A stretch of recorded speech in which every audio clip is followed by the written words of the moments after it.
About to embark on your first foreign mission, foreign trade mission as international trade minister, and you have chosen the United States, two big cities, Detroit and New York. Yeah. What is your sales pitch going to be? Well, these are the first two that I choose to go to. Of course, US is a very important market for us for both trade and investments. So these two destinations, of course, we have set out all these programs there, seminars and meeting relevant parties and their delegations. We'll have a business matching sessions. So we would hope to secure what I would say, not just interest, solid commitment by the parties concerned. And of course, I am going to push those people who we met to look back into Malaysia, what we have got to offer. There are specific meetings that have been laid out for me to meet some of the CEOs, companies that have expressed their intention to come. So we hope to seal the deal there, and there are some negotiations to be carried out in terms of incentive that we feel we can offer. So hopefully with that sort of things, they will then decide to come to Malaysia. Does it there are FTA deals which are still delayed with countries like Chile, South Korea, I believe New Zealand, and Australia even? Yeah. Are we going It's to not intentional. As usual, I mean, as much as we want to proceed and conclude as soon as possible, but there are, as usual, certain issues on both sides which officials feel need to be dwelt into detail. So those things take a bit of time. Even, for example, the FTAs with Australia, the FTAs with New Zealand. I met both the ministers when I was in Bali for a meeting, and both expressed the three of us, I mean, ministers concerned, expressed intention to move forward. But as much as that is so, as we said just now, certain things will have to be looked at, issues as regard to government procurement, competition policies, issue of labor, issues of environment, rules of origins, some of those things. You know, in some countries there are pertinent issues, and we hope that there is some better understanding how to deal with those so-called outstanding matters, and then hopefully we can meet some positive results at the end of the day. One of the feedback we get is the FTAs take a lot of time because on the part of Malaysia there's so many parties involved. There isn't one lead agency. You have to have secretary generals from various ministries, and it all has to go through all their desks. Do you plan to facilitate? Yes, I have decided that we should have a special department to deal with the FTAs. That already been instructed to the official to begin, and also to beef up our strength in terms of negotiating process, getting, say, for example, the right expertise. I think you need this expertise as much as they are within the agency's department concerned, but you need to maybe outsource expertise so that you can deal with things more thoroughly, so that decision can be made more quickly. So these are the things which we are looking at, and I hope with that there will be less bureaucracy involved. But because we deal with many issues under the FTAs, and they are within the purview of different ministries, different agencies, you need to do that. I mean, you have to go through this sort of process. I think it's not just in Malaysia, in other countries as well. They have to consult other ministries because it's not the Minister of Trade who has the final say on this sort of thing. So that happens as far as Malaysia is concerned too.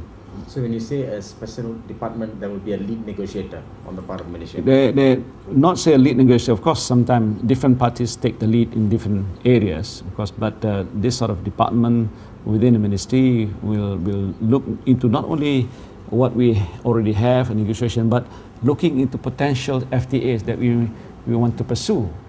I told the officers, don't wait until somebody knock at the door and say, let's talk FTAs. We will have to look into all those other countries and take a proactive approach.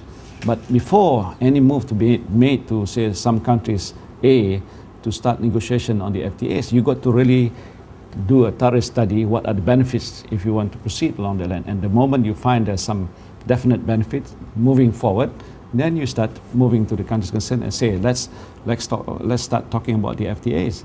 So these are things that need to be done at the official level. A lot of study has to be carried out. And of course, when you start negotiating, then you have to have a strong team to negotiate.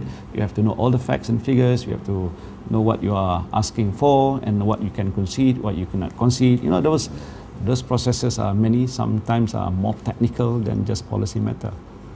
So your ministerial missions will be one with the difference now. I was told that you want to change. It's not just going to put a slideshow and talk about Malaysia. You want substantive I think change. that has been quite effective. I would say Rafidah has done a tremendous job. I must recognize that. She has moved Malaysia forward. I think it's a mark that is very difficult to erase for a long, long while. She has given a lot of work and time and of course ideas on how we achieve what we are today. That I have to recognize that as much. But I'm now been entrusted with this new job, so I thought as much as what has been done before has been effective. I know there are new challenges, new things need to be looked at. I'm always an innovator in the sense of how you do things. I don't accept things lying down, as I say. You know, I got to be more proactive, something more creative. So for example, investment missions, while it takes time, we can shorten the days if only a lot of groundwork has been started much earlier, so that when you go to the actual particular focus companies you go, meeting the CEOs. I don't need hundreds of companies to meet at any time. I need a few that make a firm decision to commit itself to come over. And maybe with the minister's presence, that gives a bit of boost to say, he's coming here, maybe he's very keen, let's sign the whole thing. So my approach will be very business-like, and I think round table would be much more effective. Going over to the CEO's office and see what they have there and have some short briefing and a discussion will be more effective. But the infrastructures that need to be established are many. Officers have to be more skilled, more aggressive to prepare the groundwork before you actually go there, rather than going there and talking from zero. You start talking there, then we have to wait for another 1 or 2 more years. So our officers have to say, take a 2 years of lead time. They have to understand that companies don't decide at the instinct to come to country like Malaysia. They plan 3, 4, 5 years before this. Big corporation don't decide, say next year I come to Malaysia. They must have decided 3 or 4 years ago. So you have to plan 3 or 4 years ahead of time, so that when you meet them, they say, yes, I'm going to abroad, I'm expanding, and these are the things that you need to look at. So very proactive approach in that manner, looking into how people think in terms of investing, I think is important. So I think if you can do that, then I can spend a lot more time, but more judiciously in terms of time spent, at the same time more effectively, and of course giving it more focus to certain groups.